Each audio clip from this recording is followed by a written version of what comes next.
Assalamualaikum warahmatullahi wabarakatuh. Berjumpa lagi kita di dalam rancangan Kisah Seram Netizen. Terima kasih banyak-banyak kepada korang semua yang masih lagi sudi untuk menonton video aku ni, terutamanya dalam rancangan Kisah Seram Netizen ni lah. Okay, kepada sesiapa yang baru sahaja mengikuti rancangan Kisah Seram Netizen ni, sebenarnya rancangan ni adalah sebuah rancangan di mana aku akan membacakan kisah-kisah seram yang telah dihantar oleh para netizen kepada aku melalui Facebook, melalui email, dan kemudian aku akan bacakan kisah-kisah mereka lah.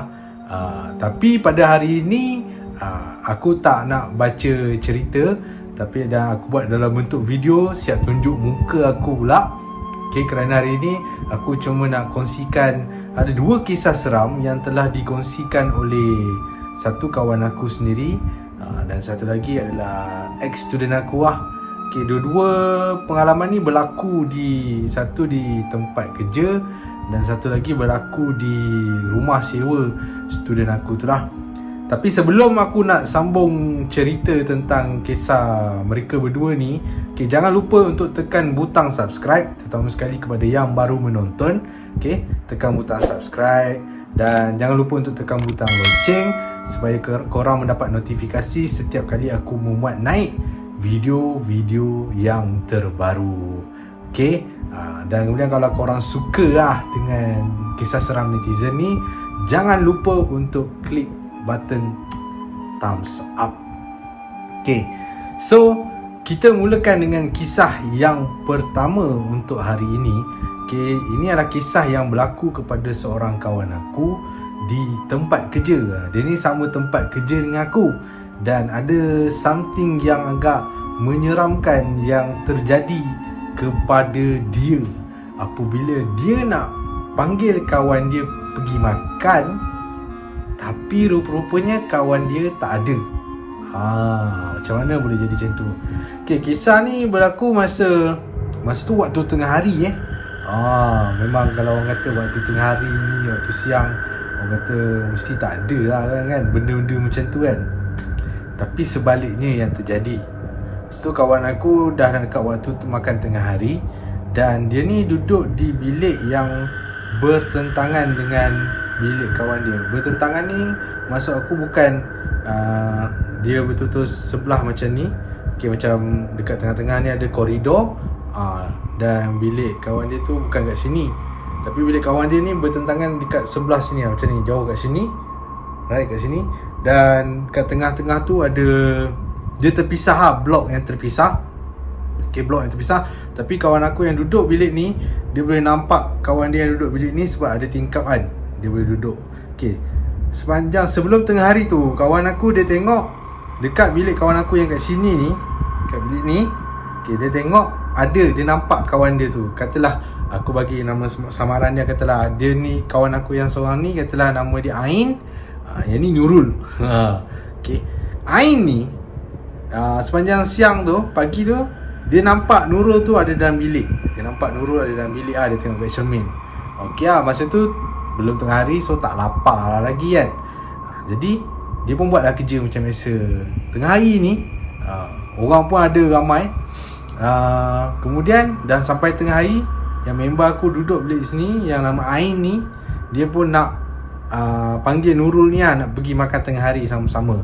So dia pun contact si Nurul ni, Ain ni contact Nurul. Dia kata dia call, cakap, Nurul, jom kita pergi makan dah tengah hari ni, jom lunch sama-sama kan. So Nurul pun kata, si Nurul ni kata, nak lunch sama-sama, tapi aku ada kat rumah ni, macam mana nak lunch sama-sama? Dan waktu tu si Nurul tu dah rasa macam pelik. Dia cakap, kat rumah? Cepatnya kau sampai rumah.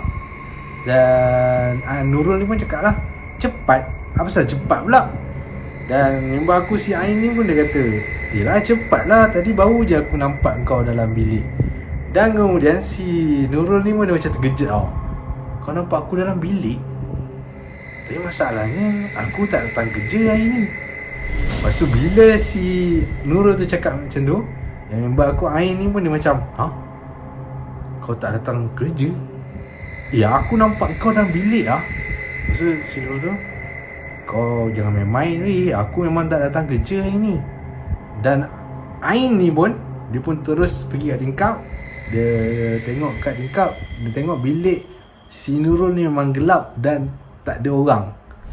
Sedangkan sebelum tu, dia boleh kata memang dia nampak ada si Nurul di dalam bilik dia. Tapi tiba-tiba bilik dia tu gelap. Namun begitu, di dalam kegelapan tu, dalam samar-samar gelap tu, dia boleh nampak macam ada kelibat di dalam bilik si Nurul ni. Aku pun dah rasa seram juga sebenarnya, sebab bilik Nurul ni sebenarnya dia betul-betul sebelah bilik aku. Okay, ni macam ni bilik Nurul Ni bilik Nurul. Bilik aku belakang bilik Nurul tu. Dan bila aku dengar cerita tu sendiri pun, aku pun dah rasa seram. Dah lah siang tengah hari kan.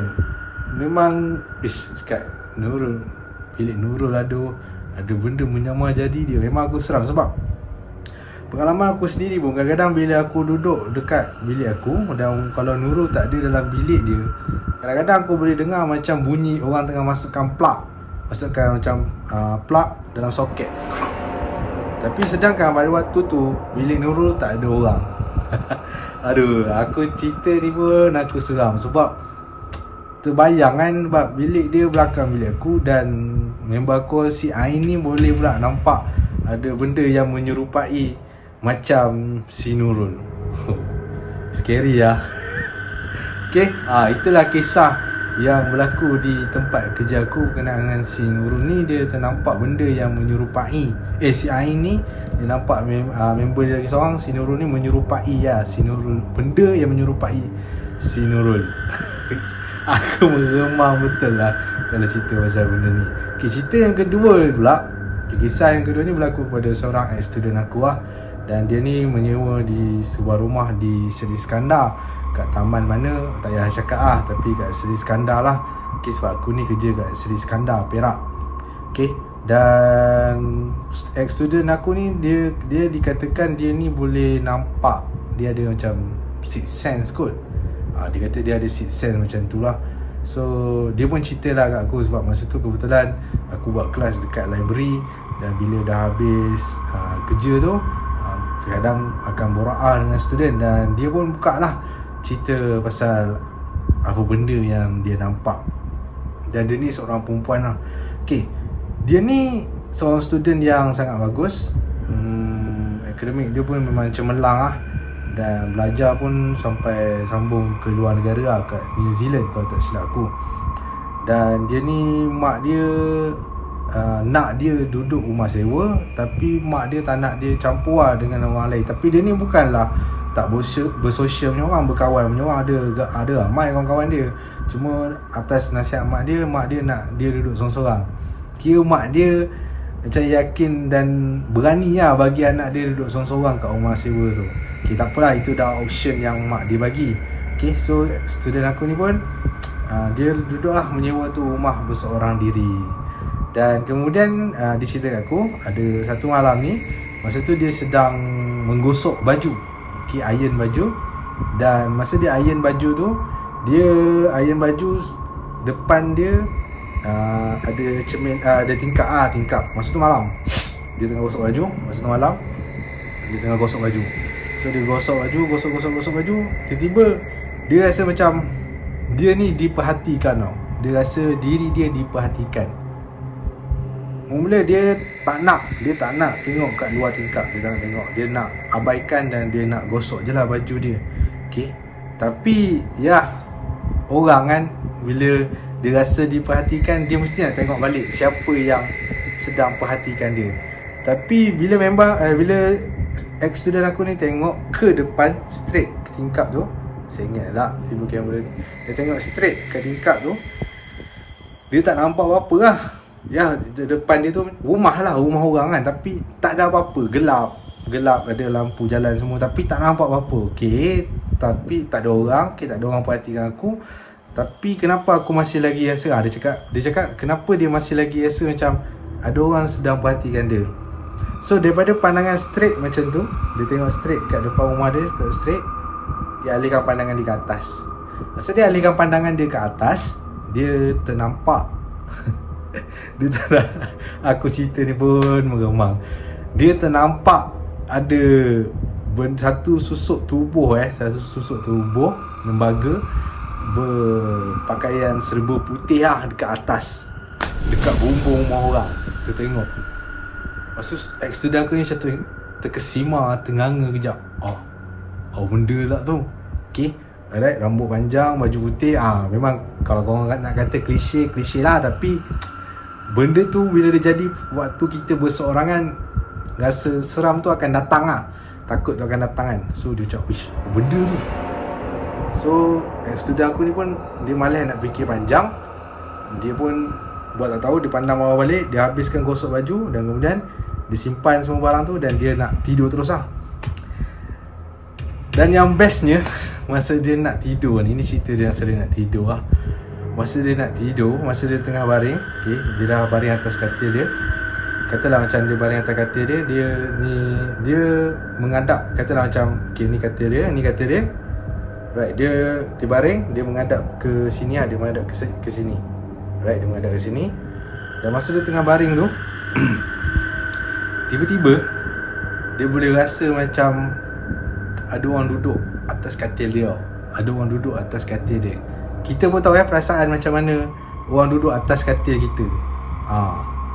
Sedangkan student aku tu duduk sorang-sorang dan dia boleh rasa ada benda yang duduk atas katil dia tiba-tiba.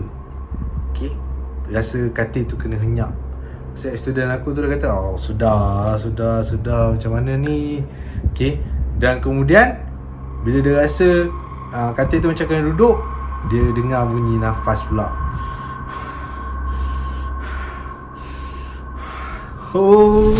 Aku dengar cerita tu pun, masa ex-student aku cerita tu pun aku rasa macam meremang ni. Kita yang dengar pun boleh rasa meremang kan. Dan dia yang alami tu lagi Dan kemudian ex-student aku tu kata, sebabkan dia kata dia memang ada sixth sense kan, dia boleh nampak benda-benda ni. Dia pun benda yang dia biasa buat ialah tu baca ayat kursi, baca surah-surah ayat-ayat lazim untuk protect diri dia kan. Dan dia kata dia baca benda tu berulang-ulang kali, walaupun di sebelah dia tahu macam di sebelah dia tu ada orang, sebab dia tak mengereng hadap di mana tempat orang tu duduk, tempat benda tu duduk, dia menghadap ke tempat lain. Dia pun baca ayat kursi, surah-surah lazim. Dia baca banyak kali dalam masa dia boleh dengar bunyi nafas tu, sampailah dia tertidur. Alhamdulillah tak ada apa-apa yang jadi kat dia. Tapi menurut student aku ni, dia kata benda tu dah jadi macam biasa kat dia. Tapi bila jadi, waktu benda tu datang, dia akan rasa seram juga. Biasa manusia dia akan rasa seram. Cuma dia baca lah ayat-ayat macam ayat kursi tu untuk protect diri dia daripada berlakunya benda-benda yang lebih buruk. Okay, so itu je lah 2 cerita yang aku nak kongsikan di dalam kisah rancangan Kisah Seram Netizen ni. Dan kalau korang suka dengan apa yang aku sampaikan ni, jangan lupa untuk tekan thumbs up. Okay, jangan lupa untuk tekan subscribe. Dan jangan lupa untuk klik loceng supaya korang mendapat notifikasi setiap kali aku mau naik video yang baru Terima kasih banyak sebab sudi menonton sampai habis. Hari ni tak berapa nak panjang sangat sebabnya aku sedang memang tengah buat kelas online ni. So banyak kerja-kerja online yang kena buat. Sampai nak baca kisah-kisah yang dikirimkan pun tak sempat. Tapi tengoklah, insyaAllah minggu depan kita boleh baca balik. Aku akan bacakan semula kisah-kisah seram yang telah dikongsikan kepada aku. Cuma pada hari ini aku kongsikan kisah-kisah seram yang pernah terjadi pada orang-orang yang di sekeliling aku Jadi setakat tu saja dulu untuk hari ini. Terima kasih kerana menonton sampai habis. Kita jumpa lagi minggu depan di dalam rancangan Kisah Seram Netizen. Assalamualaikum.